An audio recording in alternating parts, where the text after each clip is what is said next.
गुरुदेव, नादान उम्र में मेरे से घोर अपराध हो गया था। गुरुदेव, जो अपराध मुझसे अनजाने नादानी नासमझी में हुआ, उसका कानूनी तौर पर मुझे सजा भी मैं भुगत चुका हूँ। गुरुदेव, मैं इस अपराध से मुक्त होना चाहता हूँ। महाराज जी, इनसे देखो बचपन में कुछ। देखो हम सबके लिए कहते हैं, आपके लिए नहीं। हम सब नादान ही हैं। चाहे हम 80 साल के हो, चाहे 50 साल के हो। जब तक ज्ञान नहीं होता तो नादान ही तो है। भाई, खिलौनों में कौन खेलता है? बच्चा ही खेलता है। जैसे आप बच्चे थे तो प्लास्टिक का खिलौना, कार और ये हवाई जहाज रख दिए जाते, खेल रहे हैं। अगर वो कोई छीन ले तो हम रोने लगेंगे, असंतुष्ट हो जाएंगे। माया ने ये खिलौने दे दिए हैं, तुम बड़े हो गए हो तो बड़े खिलौने दे दिए हैं खिलौने। खिलौनों में खेल रहे हो तो नादान ही हो। ज्ञानी वही है। बुद्धि का विकास जिसका हुआ, विवेक जागृत वही हुआ।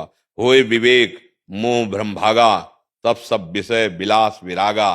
हाँ, वैराग्यवान अंदर से और सच्चिदानंद भगवान से खेलना। वो हमारे सखा भी है, हमारे प्रीतम भी है, हमारे स्वामी भी है। उन्हीं की तरफ देखना, और जितने शरीर हैं उनमें उन्हीं को देखना। तब माना जाएगा कि अब आप जानकार हुए हो, नहीं तो नादान ही हो।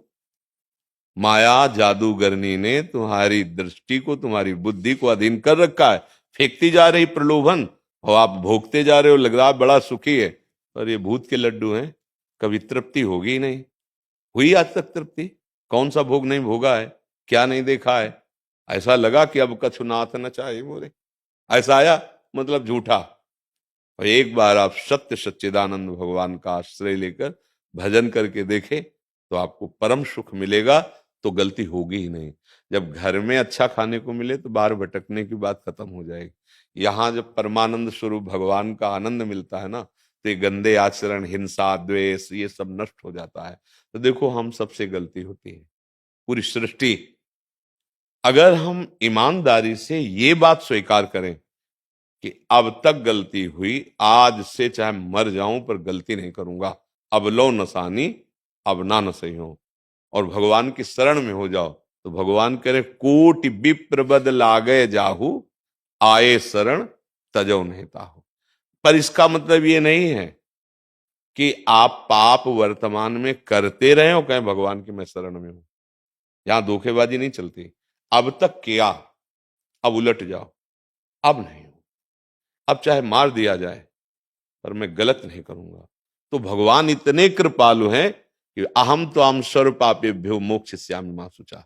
मैं पवित्र करूंगा, मैं तुम्हारे सारे पाप नष्ट कर दूंगा। पर ये उसके लिए है जो सर्वधर्मान परित्यज्य माम एकम, भगवान का आश्रय ले लिया और अब गलती करूंगा नहीं।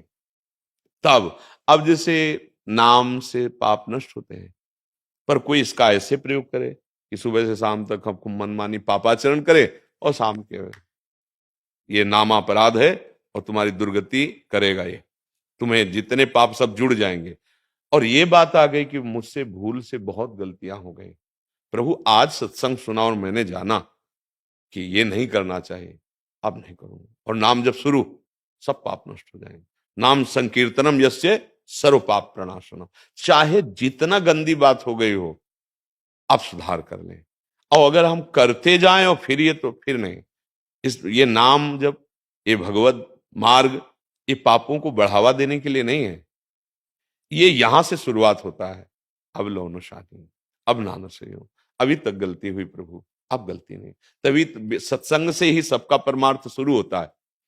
कहीं ना कहीं सत शब्द मिलता है, तभी से चलता है। तो असत्संग का त्याग करे और सत्संग स्वीकार करे, और आगे गलती ना होने पावे ऐसा प्रयासरत रहे, तो फिर आगे निकल जाता है। भगवान उसके पाप नष्ट कर देते हैं।